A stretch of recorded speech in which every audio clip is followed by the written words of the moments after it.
भैया Asia cup की trophy ना हो गई बवाल हो गया है। देखिए साहब, पहले खबर आई कि वहाँ पर देखिए अब मोहसिन नकवी ने ट्रॉफी लौटा दी है। यूएई के दफ्तर में वहाँ पर ट्रॉफी पहुँच चुकी है। मोहसिन नकवी ने माफ़ी मांगी, लेकिन अब देखिए मोहसिन नकवी ने साफ कहा है कि मैंने कोई माफ़ी नहीं मांगी है।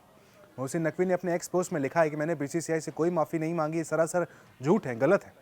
देखिए बंद कमरे में हम सब जानते हैं जो मीटिंग हुई थी वहाँ पर एसीसी के, वहाँ पर किस तरीके से मोहसिन नकवी को राजीव शुक्ला के साथ पहले तो बहस हुई, जो कि बीसीसीआई का पक्ष रख रहे थे।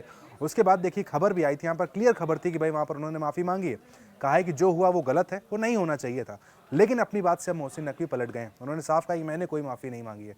देखिए यहाँ पर यह गौर करने वाली बात है कि मोहसिन नकवी सिर्फ क्रिकेट एडमिनिस्ट्रेटर नहीं है, एक नेता भी हैं।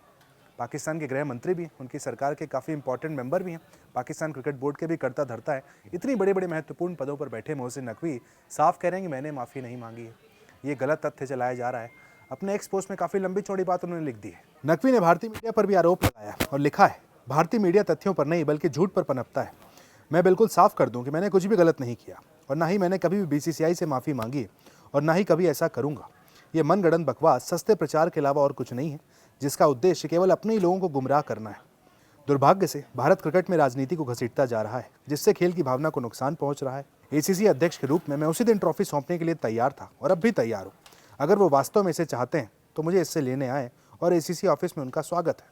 देखिए भाई, यहाँ पर जो मोहसिन नकवी का लिखना है कि भारत क्रिकेट में राजनीति को घुसेड़ रहा है, मोहसिन नकवी ये नहीं जानते कि उनकी टीम में कई ऐसे खिलाड़ी हैं जो कि वहाँ पर राजनीति को बीच में लाए। एक फ़हीम अशरफ उनके खिलाड़ी, जो आप जानते होंगे किस तरीके के पोस्ट वो ऑपरेशन सिंदूर के दौरान कर रहे थे, शायद मोहसिन नकवी ने ये नहीं देखा। अबरार किस तरीके से चाय का कप हाथ में लेके पड़ोसियों को चिढ़ाने वाली बात कर रहे थे, वो शायद मोहसिन नकवी ने नहीं देखा। हमारे तो खिलाड़ियों ने ऐसी कोई हरकत मैदान के अंदर नहीं की जैसी हारिस रऊफ ने की थी। जिस तरह के अभद्र इशारे वहाँ पर हारिस रऊफ ने किए थे, शायद वो मोहसिन नकवी को नहीं दिखा। इसीलिए वहाँ पर वो कह रहे हैं कि भाई देखिए, राजनीति को क्रिकेट में घुसेड़ा जा रहा है। पाकिस्तान अपने आप को नहीं देखता है, मोहसिन नकवी शायद अपने आप को नहीं देख रहे हैं। खुद एक राजनेता होने के नाते वो इस बात को कह रहे हैं।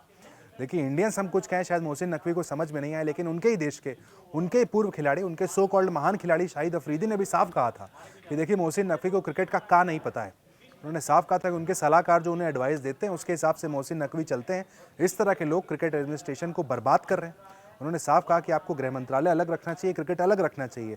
लेकिन देखिए, अपने एडवाइज़र के तौर पर वो जो सलाह मानी जा रही है, उसी के चलते हमने देखा कि पूरे पाकिस्तान में भी देखा जाए कहीं ना कहीं मोहसिन नकवी की तू हुई है। और अब जब इतने सारे सवाल उठे हैं, उसके बाद मोहसिन नकवी सामने आते हैं और कहते हैं साहब कि मैंने माफ़ी नहीं मांगी, मैंने ऐसा कुछ नहीं किया। पहले आप जो करते हैं, आप जानते हैं कि बंद कमरे के अंदर जो चीज़ें हुई, बाहर आकर मैं कुछ भी क्लेम कर सकता हूँ। लेकिन देखिए, जैसा कि हम पहले भी कह चुके हैं, हाथ से हाथ 1 महीने के मेहमान है मोहसिन नकवी। एसीसी की जो गद्दी है उस पर नवंबर में आईसीसी की मीटिंग होनी है। 5 जो टेस्ट प्लेइंग नेशंस हैं उनको कहा गया है इस पर एक वोटिंग करने के लिए।